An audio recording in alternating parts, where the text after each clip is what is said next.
ነው የማመሰግነው። የተከበራችሁ የዚህ የተቃውሞ ትዕይንተ ህዝብ ተሳታፊ ኢትዮጵያውያን፣ የተከበራችሁ ተጋባዥ እንግዶች፣ ክቡራትና ክቡራን፣ ይህ የዛሬው የበይነመረብ የተቃውሞ ትዕይንተ ህዝብ የአብሮነት ኢትዮጵያ ከርዕዮት ሚዲያ ጋር በመተባበር ያዘጋጀው ነው። ትዕይንተ ህዝቡ በዋናነት የተዘጋጀው የብልጽግና አገዛዝ እየተከተለው ያለውን የጦረኝነት አካሄድ ለመቃወምና በንጹሃን ዜጎች ላይ እየተፈጸመ ያለውን ግድያና ጭፍጨፋ ለማውገዝ ነው።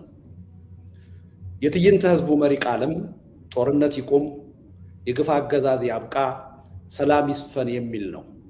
ይህ ሶስት መሰረታዊ ሀሳቦችን አጣምሮ የያዘ መሪ ቃል የተመረጠው የግፍ አገዛዝ ባለበት ሀገር ጦርነት ሊቆም እንደማይችል፣ ጦርነት ካልቆመ ደግሞ ዘላቂ ሰላምና ብልጽግና ሊሰፍን እንደማይችል ታሳቢ በማድረግ ነው። በትዕይንተ ህዝቡ ላይ በእንግድነት የተጋበዙት የፖለቲካ ሰዎች ንግግር የሚያደርጉበት ርዕሰ ጉዳይም በሀገራችን ጦርነት ሊቆም፣ አገዛዝነት ሊያከትምና ሰላም ሊሰፍን እንዴት ይችላል የሚል ነው። ይህም የንግግር ርዕስ የተመረጠበት ምክንያት እንደ ህዝብና ሀገር የወደፊት ዕጣ ፈንታችን የሚወሰነው ለዚህ ጥያቄ በምንሰጠው አመርቂ መልስ በመሆኑ ነው። የሀገሪቱን ጠቅላይ ሚኒስትር ጨምሮ ንግግር እንዲያደርጉ ከጋበዝናቸው እንግዶች መካከል 15 ተናጋሪዎች ፈቃደኛ ሆነው ተገኝተዋል። ከጠቅላይ ሚኒስትሩ በተጨማሪ ሌሎች 4 ተጋባዦች ግን ሳይገኙ ቀርተዋል። የጠቅላይ ሚኒስትሩ አለመገኘት አስቀድሞ የሚገመት ስለሆነ ማብራሪያ አያስፈልገውም።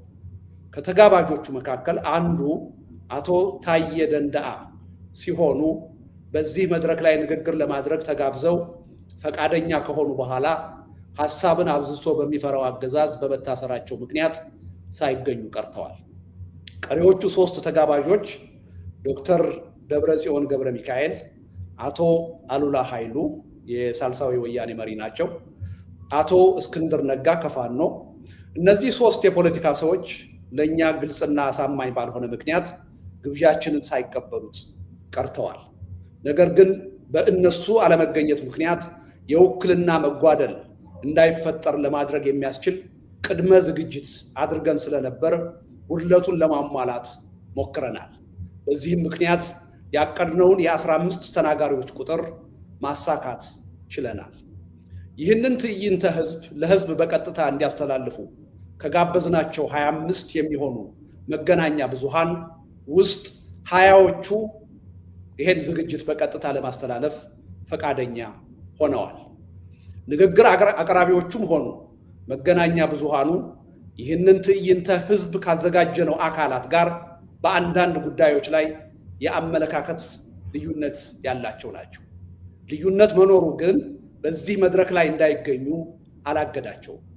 የእኛን የአዘጋጆቹን አመለካከት ሳይሆን የአጀንዳውን ወቅታዊነትና ህዝባዊነት በመገንዘብ ላሳያችሁት ልባዊ ትብብርና ተሳትፎ ልባዊ ምስጋናዬን በዚህ አጋጣሚ አቀርባለሁ። ከልዩነት ይልቅ ለጋራ የህዝብ አጀንዳ ቅድሚያ መስጠታችሁ ወደፊት ለበለጠ ውጤት የሚያበቃ የትግል ትብብር መፍጠር እንደሚቻል የሚጠቁም ትልቅ ተስፋ ሆኖ አግኝተነዋል። ይህ ተነሳሽነት ወደፊትም የበለጠ ተጠናክሮ ሊቀጥል ይገባል። ዛሬ በዚህ መድረክ ላይ መገኘት ሳይችሉ የቀሩ ወንድሞቻችንም ከዚህ ጥሩ ትምህርት መቅሰም የሚችሉ ይመስለኛል። በአሁኑ ወቅት በስልጣን ላይ የሚገኘው የብልጽግና አገዛዝ ሀገሪቱን በብቃት ለመምራት የሚያስችል እውቀት፣ ልምድ እና ቅንነት አልኖረውም። ከአሁን በኋላ ከሁሉም በላይ ለህዝብና ለሀገር ደህንነት ደንታ ቢስና ለስልጣን የበላይነቱ ብቻ ቀናይ የሆነ ጦረኛ አገዛዝ በመሆኑ የኢትዮጵያንና የህዝቧን ህልውና ከፍተኛ አደጋ ላይ ጥሎታል። በሀገሪቱ እየተከሰተ ያለው የኢኮኖሚ ቀውስ፣ የማህበራዊ ትስስር መበጣጠስና የእርስ በርስ ጦርነት በተባበረ ትግል በፍጥነት ካልተቀለበሰ በስተቀር የመጨረሻ ዕጣ ፈንታችን እየተላለቁ ከመፈራረስ ውጭ ሊሆን አይችልም። በተለይም በአሁኑ ወቅት እየታየ ያለው የጦርነት ውጥረት ለይቶለት ከፈነዳ በሀገራችን ብቻ ሳይሆን በአጠቃላይ በአፍሪካ ቀንድ ከፍተኛ ቀውስና ትርምስ የሚያስከትል እንደሚሆን መጠራጠር አይቻልም። ይህንን እጅግ አውዳሚ የሆነ ከፊታችን እየመጣ ያለ ጦርነት ተባብረን እንዳይነሳ ማድረግ ካልቻልን በስተቀር ሀገራዊም ሆነ ህዝባዊ ህልውናችን ልንገምተው በማንችለው ፍጥነትና መጠን አደጋ ላይ መውደቁ አይቀሬ ነው። አሁን ላይ ህዝባችን ከሚገኝበት ሁለንተናዊ ሰቆቃ አኳያ የሀገሪቱ የፖለቲካ ኃይሎች በጋራ አጀንዳ ተባብረን እንዳንታገል የሚያደርገን ምንም አይነት አሳማኝ ምክንያት የለም። በአጭሩ የማያዋጣ የተናጠል ሩጫችንን ትተን ካልተባበርን በስተቀር እያካሄድን ያለውን ትግል አናሸንፍም። ካላሸነፍን ደግሞ እየተላለቅን ከመፍረስ ከቶውንም አንድንም። እንደ ሀገርና ህዝብ ህልውናችን አደጋ ላይ ወድቆ እያለ ለማንኛውም አይነት የኢኮኖሚ ጥቅምም ሆነ ለፖለቲካ ስልጣን ቅድሚያ ልንሰጥ አይገባም። ኢኮኖሚያዊ ጥቅምም ሆነ የፖለቲካ ስልጣን ሊኖረንም ሆነ ሊጠቅመን የሚችለው መጀመሪያ እንደ አገርና ህዝብ ህልውናችን የመቀጠል ዋስትና ሲኖረው ብቻ ነው። ስለሆነም አሁን ላይ የሁላችንም ቀዳሚ ትኩረት በሀገራችን ጦርነት ቆሞ አገዛዝ ተወግዶና ዘላቂ ሰላም ሰፍኖ የሀገራችንንና የህዝባችንን ህልውና እንዴት ይቀጥል በሚለው መሰረታዊ ጥያቄ ላይ ሊሆን ይገባዋል። በዚህ መድረክ ላይ ተጋብዛችሁ ዛሬ ንግግር የምታደርጉ የፖለቲካ ሰዎች ለዚህ ጥያቄ ገንቢና አጥጋቢ መልስ ታቀርባላችሁ ብዬ ተስፋ አደርጋለሁ። ይህንን በማድረግም በከፍተኛ ተስፋ ማጣት ስሜት ውስጥ ለሚገኘው ህዝባችን አዲስ የትግል ተነሳሽነትና የለውጥ ተስፋ እንደምትፈጥሩ እምነቴ ነው። በስልጣን ላይ ያለው አገዛዝ የሐቀኛ ድርድርን በር ዘግቶ በአፈናና በኃይል መግዛትን ብቸኛ ምርጫው አድርጎ እስከቀጠለ ድረስ ተቃዋሚ ኃይሎች ርዕዮተ ዓለምና ብሔር ተሻጋሪ የሆነ የጋራ ትብብር ፈጥረን አገዛዙን በጋራ መታገል ታግለንም ማሸነፍ መቻል የምርጫ ጉዳይ ሳይሆን ብቸኛ ግዴታችን ነው። ተቃዋሚ ኃይሎች የወቅቱን ትግል በሚፈለገው ፍጥነት ማሸነፍ የተሳነን አገዛዙ በማንኛውም መመዘኛ ጠንካራ ስለሆነ አይደለም።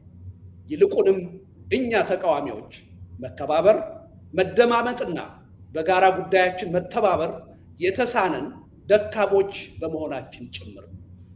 ይህንን እውነታ በውል ተገንዝበን ከተባበርንና ህዝባችንን ባልተከፋፈለ አንድ የጋራ ድምፅ ማታገል ከቻልን ግን የወቅቱን አገዛዝ ያለ ማጋነን በጥቂት ወራት ውስጥ በሰላማዊ የህዝብ እምቢተኝነት ትግል ልናሸንፈውና ሐቀኛ ድርድርንና እውነተኛ የሽግግር ሂደትን እንዲቀበል ልናስገድደው እንደምንችል ጥርጥር የለኝም።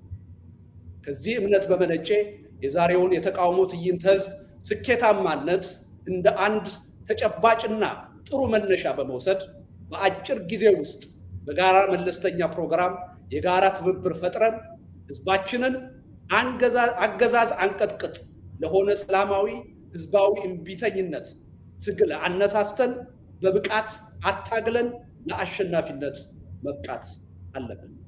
በመጨረሻም ከእንግዲህ ህዝባችን ሊያካሂድ የሚገባው የሰላማዊ ህዝባዊ እምቢተኝነት ትግል በተናጠል ሩጫና በስሜት መሆን የለበትም። የህዝብ ትግል ጠንካራ የጋራ ትብብር በፈጠሩ ድርጅቶችና በአግባቡ በተጠና ሐሳብና ስልት መምራት አለበት። ከአሁን ቀደም ደጋግሞ ሲሆን እንደታየው መስዋዕትነት የተከፈለበት የህዝብ ትግል መጨረሻ ላይ ያለ አግባብ በሌሎች እንዳይጠለፍና እንዳይከሽፍ ማድረግ የምንችለው በጠንካራ ድርጅትና በጠራ የሐሳብ ዝግጅት ትግሉን ከመራ ነው ብቻ ነው። የአብሮነት ኢትዮጵያ በእውነትም እንደ ስሙ በቅርጽም ሆነ በይዘት ኢትዮጵያን እንዲመስልና የህዝቡን ትግል በብቃት ማስተባበርና ማጠናከር የሚያስችል ጠንካራ ተቋም እንዲሆን ከፍተኛ ጥረት እያደረግን እንገኛለን። የሃይማኖት፣ የርዕዮተ ዓለም፣ የትግል ስልትና የብሔር ልዩነት ሳይገድበን የህዝቡንና የሀገራችንን ህልውና በሚመለከቱ የጋራ አጀንዳዎች ዙሪያ ከማንኛውም የሀገራችን የፖለቲካ ኃይሎችና ሲቪክ ማህበራት ጋር በትብብር ለመስራት ዝግጁ መሆናችንን በዚህ አጋጣሚ እገልጻለሁ።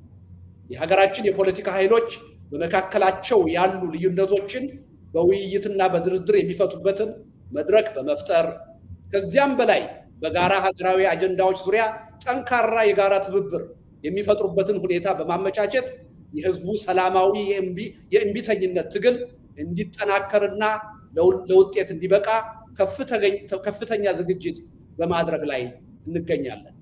ይህ ከልዩነትና ከቅራኔ ይልቅ የህዝቦችን አብሮነትና የጋራ ህልውና ያስቀደመ ጥረታችን ለውጤት ይበቃ ዘንድ ግን የሁላችሁም ሁለንተናዊ እገዛና ትብብር እንዳይለየን በዚህ አጋጣሚ ጥሪያችንን በአክብሮት